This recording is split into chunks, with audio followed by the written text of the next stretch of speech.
We good? Sure? That's why I was shoveling it.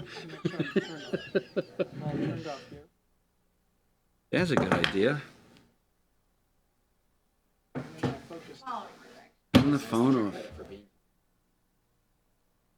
You're gonna get credit for voting on the minutes and then. We noticed.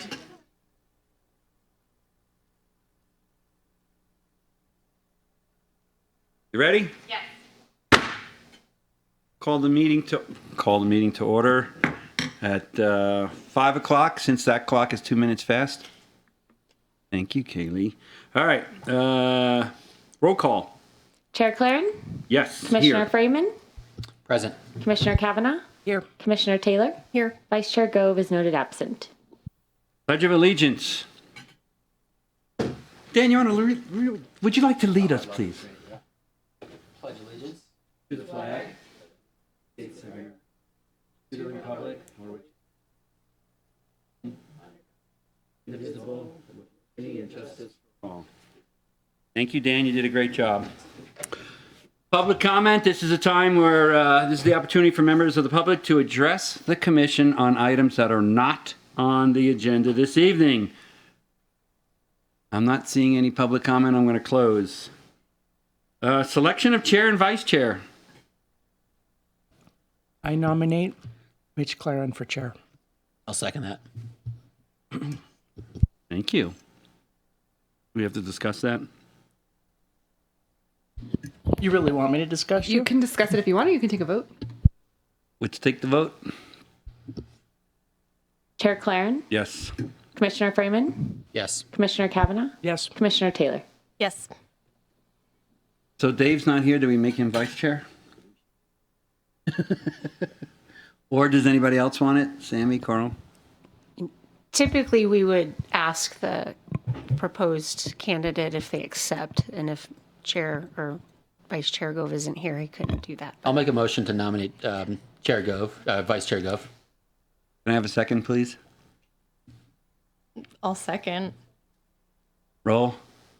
Chair Claren? Yes. Commissioner Freeman? Yes. Commissioner Kavanaugh? Yes. Commissioner Taylor? Yes. He's not going to be happy. Moving right along. Item number 6. 6.1, February 2024 minutes. Both Vice Chair Gove, who's not here, and Commissioner Taylor were absent. So I need a motion from my right side. I move that we accept the minutes from that meeting with a couple of minor changes that I submitted. Just punctuation.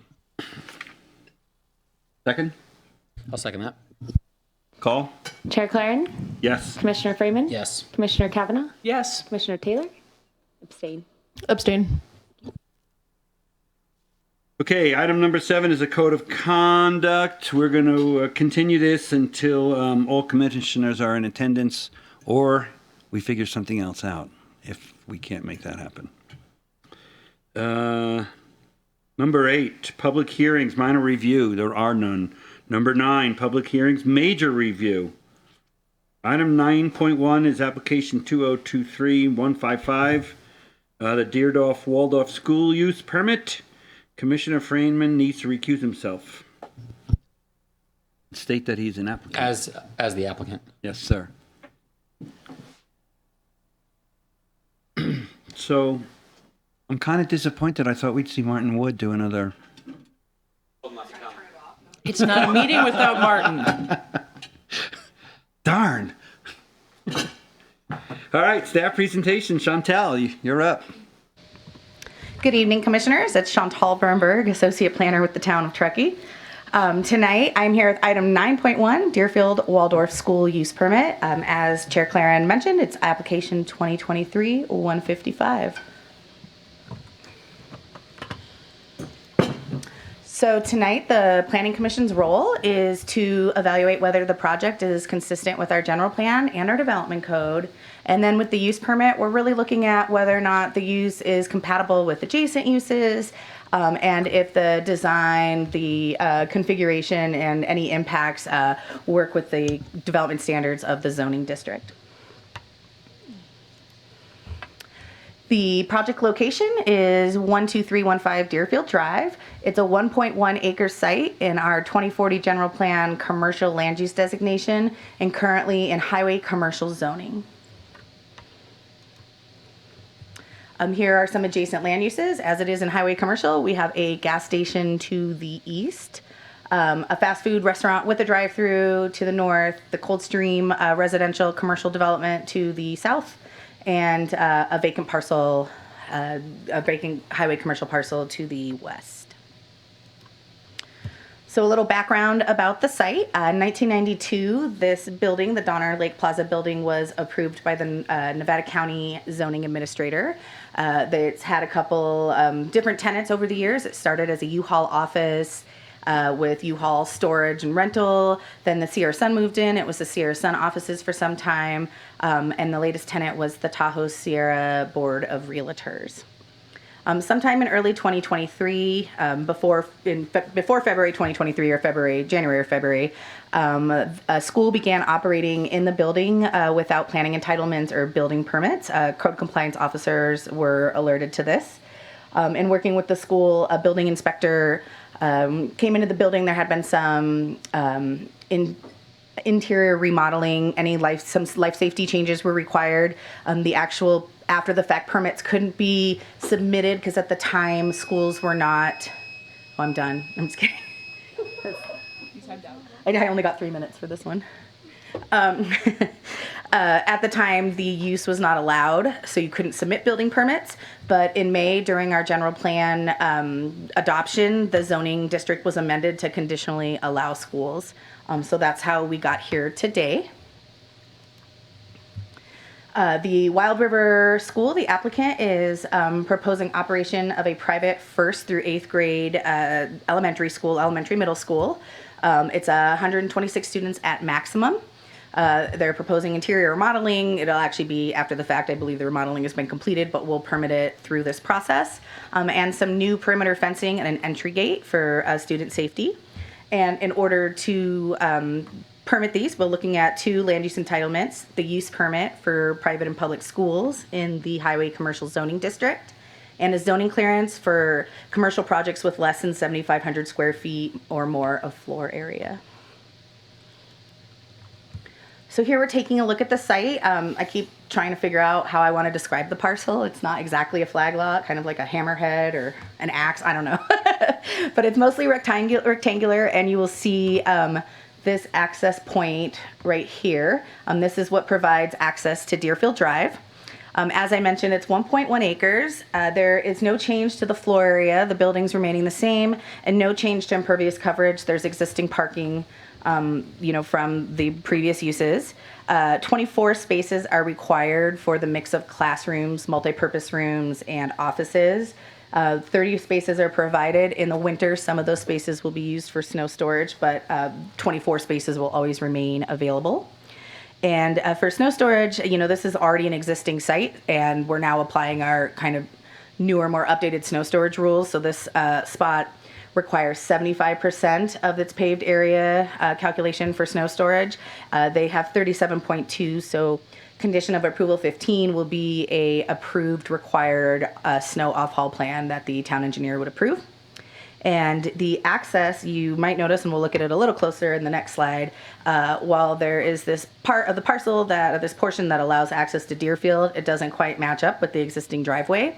So there is an easement from the adjacent property owner that allows access through the entire driveway.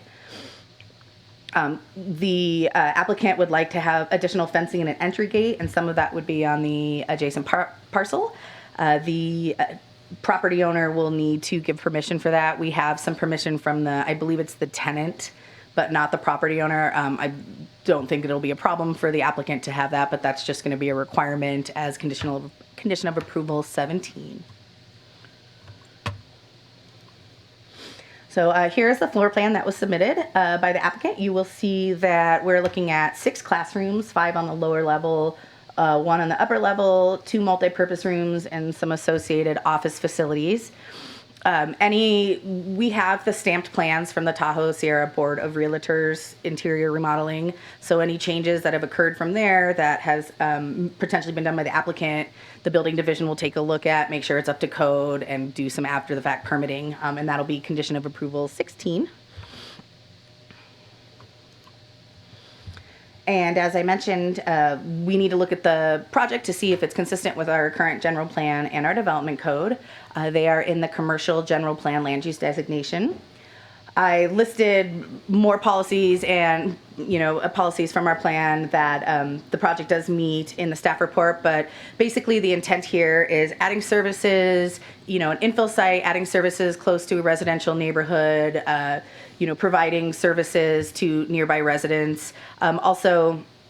There are some existing non-compliant lights, and our community character section of our general plan talks about the night sky ordinance. So this is an opportunity to bring non-conforming lighting sites into our conforming exterior lighting, and therefore reducing light pollution. As far as the development code goes, these are the highway commercial development standards. As you can see, the project is meeting all of the standards for floor area ratio, coverage, height, etc. The only one is that snow storage, 75% of the paved area. However, we're handling that through the incorporation of a condition of approval. And then I thought I'd highlight some of the ones that were, some of the development code sections that were using conditions of approval to incorporate to make it consistent. So first is exterior lighting. Our development code section on exterior lighting in the night sky requires that any change in floor area of 25% or more bring all existing and proposed lighting into conformance. Our code also requires that there is no light trespass, so there's no lighting impacts on adjacent properties. We do have a preliminary photometric plan. It does show some light trespass. I'm not exactly clear if it's from the adjacent properties or if it's coming from the kind of larger parking lot lighting.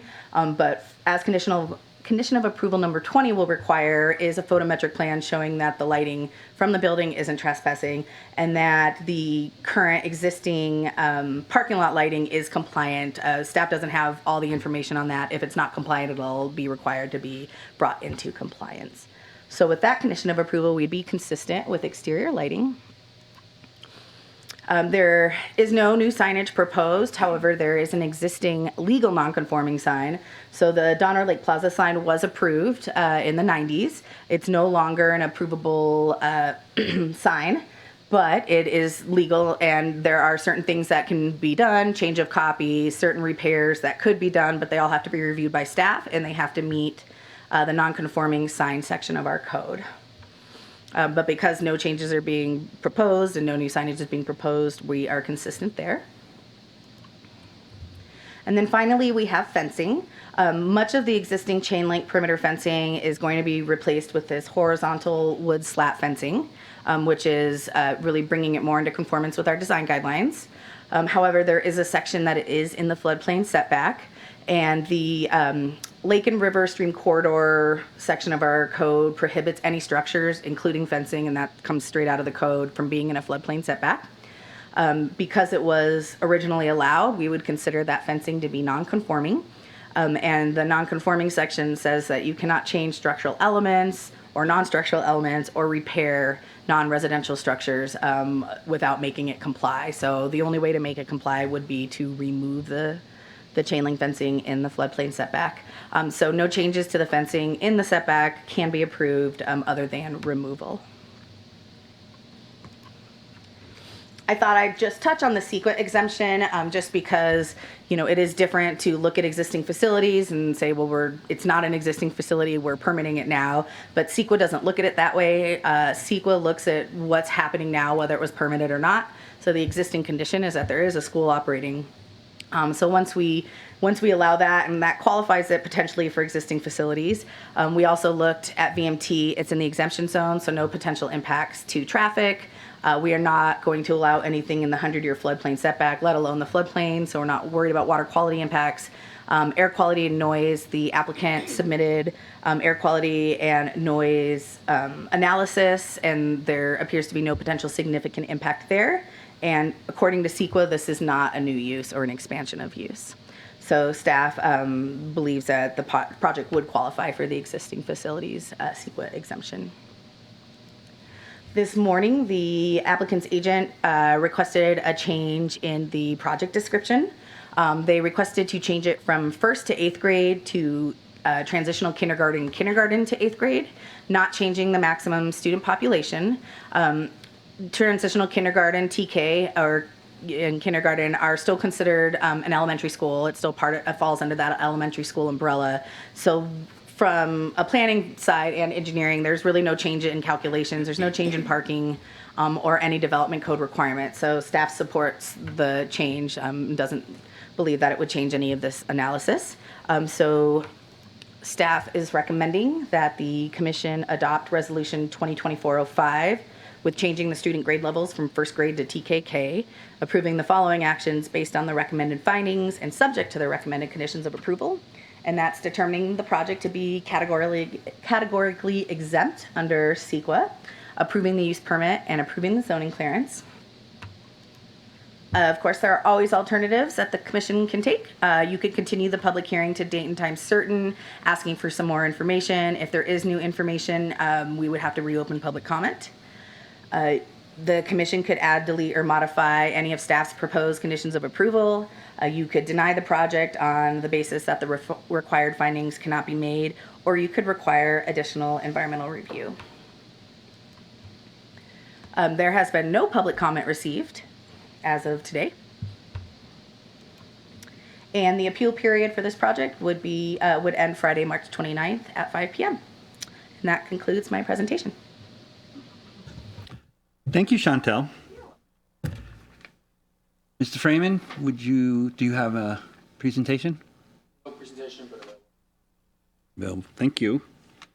Okay, then clarifying questions, staff and or applicant. Sammy, how about you go first? I don't really have particular questions. Coral, if you have anything, it seemed pretty straightforward to me, and staff report was well written, so. So I do have a couple of questions. Can you pull up on the plans, do we have a vision of this gate? Do we know what the gate is going to look like? I guess it's I just can like, pull you it can up. just describe the gate for me. I realized I hadn't looked at the gate. the fencing is all wood slat fencing that's similar to what is in Coldstream, and the gate would match. Okay, so the gate's going to be like solid? Solid wood. I'm thinking from a security It's mostly for standpoint. privacy for Yeah. kids on the inside. There's a picture. Commissioner, sorry, thank you. it's right up there if you want to take a look at it. That's the fencing? That's the gate. Oh, the gate there in Yeah. this sketch. Okay. That was my question on that. And then, does the tenant have, to your knowledge, have any plans to examine different sites? You're the applicant, is Chair Freeman the applicant? Is the tenant the applicant here for the use permit?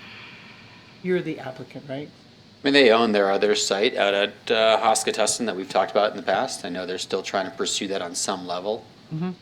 But Okay. I think for now, this is a good site for them.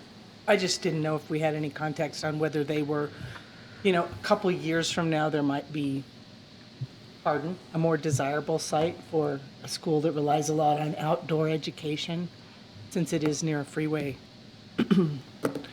I was noted that there was a noise and air quality report. We were close on one factor, which to me made it seem like not the most ideal place for a school, but it's been operating there already.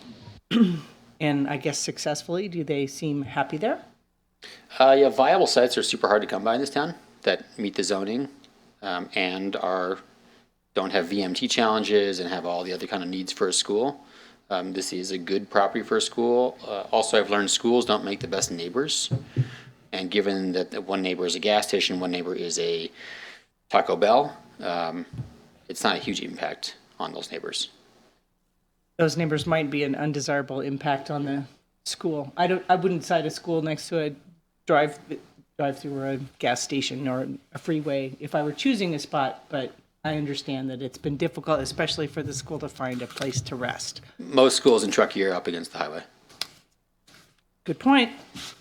I don't have any other questions.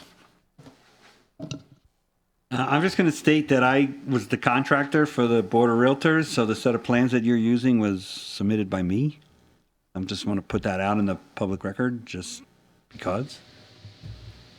Is that it then?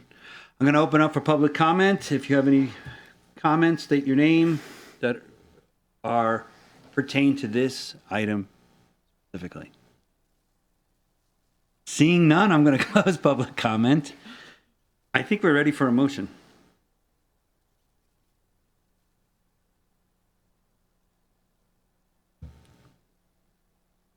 I had one clarifying comment, which was the application says 1st through 8th grade, and it could be TK through 8th grade. I don't think that changes anything with the zoning.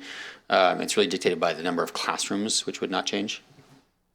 And I think the resolution is going to have that amendment in there.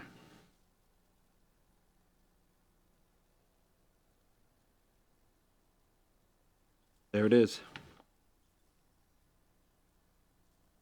I'll make a motion. Thank you. To adopt resolution 2024-05 with changing student grade levels from first grade to TK/K, approving the following actions based on the recommended findings and subject to the recommended conditions of approval. 1, determine the project to be categorically exempt from CEQA. 2, approve the use permit. And 3, approve the zoning clearance. Second. All, please. Chair Claren, Yes. Commissioner Kavanaugh, Yes. Commissioner Taylor. Yes. Motion passes 3-0. Congratulations. Number 10 on the agenda, staff reports. This will be quick. We do have a couple items next month for your consideration. One that is certain will be the Trailside Townhomes project up in Tahoe-Donner. And then we potentially are having some development code amendments back before you, but we're a little unsure at this point. But we'll for sure have one project. What's the trail site? What is that? Sure. It is 6 townhomes on Zurich. Popular street, I guess. Okay. And I will add, just because it's interesting, they'll be all locals only for sale units, if approved. It's zoned in Tower Donner for 6 units? It's zoned for higher than 6 unit. It's zoned for higher than 6 units for us. It's zoned, I think it's zoned for 7 units in Tahoe Donner. Got it. But there's some site constraints, so. Right. Thank you. Where else? Did I skip anything? 11, information items. Jenna, any upcoming agenda items or meetings? Nope. Number 12, ladies, any commissioner reports? Comments? Complaints? Seen a good movie No. lately? All right, then I guess we're adjourned. Do I need a motion for that? Is that a new record? Sure.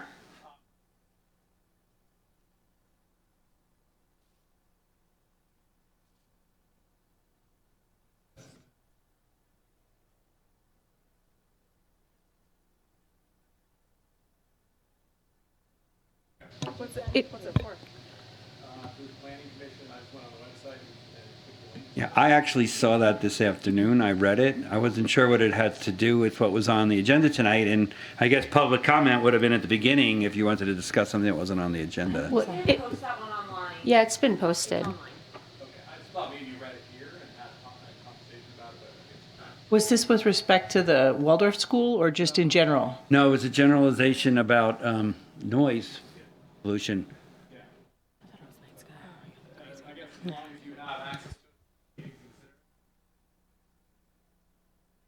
Great, thank you. And with that, we're adjourned at 5:24.